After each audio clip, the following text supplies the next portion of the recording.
Honor has recently unveiled the new Play 70 Plus in China.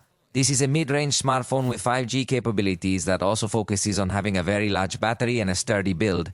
It appears that numerous Chinese manufacturers are prioritizing these two features.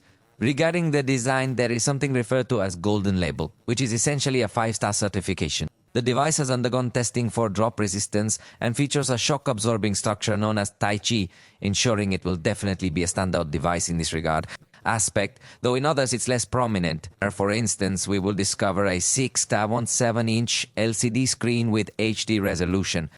It's quite basic, yet it offers a refresh rate of 120 Hz, along with a remarkably high attenuation to effectively manage brightness levels. When it comes to sound, it truly shines with stereo speakers that feature a unique volume mode known as 400%, which significantly boosts the gain. As for the cameras, you'll find a single rear sensor boasting 50 megapixels, complemented by artificial intelligence features like object removal, correction for closed eyes, and similar enhancements. Remember that Honor aims to place significant emphasis on artificial intelligence. Therefore, in this new model, they have integrated numerous AI features, even though it is not a model classified as upper mid-range or higher.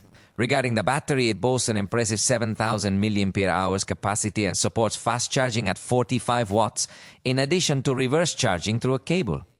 When it comes to performance, we will encounter the Snapdragon 6S Gen 3 processor with up to 12 GB of RAM available in its most advanced version.